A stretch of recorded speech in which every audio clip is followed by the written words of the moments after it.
Nous voilà rendus à Pâques. Incroyable. Ce qui s'est passé depuis la dernière Pâques. Pâques que nous n'avons pas pu célébrer l'an dernier, pris de surprise par l'annonce de la pandémie et du confinement. Pâques, c'est un passage. On le rappelle dans les textes bibliques, particulièrement là, par la traversée de la mer Rouge, avec Moïse en tête, guidé par le Seigneur. Il traverse la mer à pied sec. C'est le passage de l'esclavage en Égypte vers la terre promise. C'est un chemin qui aurait été quand même assez long, mais Dieu les guide et Moïse se rend disponible à la volonté du Seigneur. Mais le passage pour les chrétiens, c'est, je dirais, Moïse annonçait cela, mais Pâques, c'est le passage de Jésus de la mort à la vie éternelle. Il est notre Sauveur. Et dans l'année que nous avons vécu un passage un peu forcé, vous me direz, mais un passage tout de même, à nous d'en tirer des leçons. La communauté chrétienne de Limoilou, habituée à ces rassemblements nombreux, grande présence de gens et tout ça, comme bien d'autres communautés chrétiennes, ont été empêchées de se rassembler à cause des circonstances de la pandémie.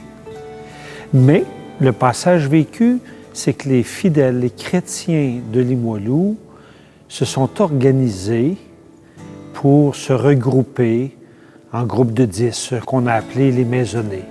Un leader, un fidèle, un baptisé, hommes et femmes, qui ont pris le leadership de regrouper une dizaine de personnes pour se mettre en contact avec ces personnes-là, pour favoriser nos rassemblements, puis briser l'isolement aussi. C'est un peu le but de ces regroupements de 10, d'éviter que, malgré la pandémie, que les gens se sentent trop seuls. C'est le but du chrétien de vivre en frères et sœurs. Alors on l'a accompli, on a relevé le défi. Actuellement, dans Limoilou, c'est au-delà de 300 personnes qui sont regroupées par groupe de 10. Puis les gens s'appellent à chaque semaine, le leader appelle son monde, ça crée un contact humain et spirituel. Il y en a même qui sont allés jusqu'à porter la parole en groupe, soit par téléphone, par Zoom ou en présentiel quand cela le permettait. C'est un succès, c'est un passage réussi.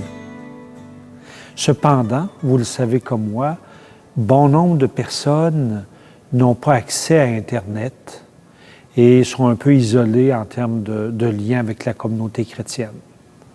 Je vous propose un défi pour le temps pascal, pour les 50 prochains jours, qu'on puisse, de 300 regrouper, qu'on puisse doubler ce nombre et qu'on soit, rendu au mois de juin, au moins 600 personnes dans les Limoilou réseautées en groupe de 10. Je suis sûr qu'on est capable de faire cela. Ça sera un autre défi habité par l'Esprit du Seigneur, l'Esprit du ressuscité. Bon temps pascal, que le Seigneur vous bénisse.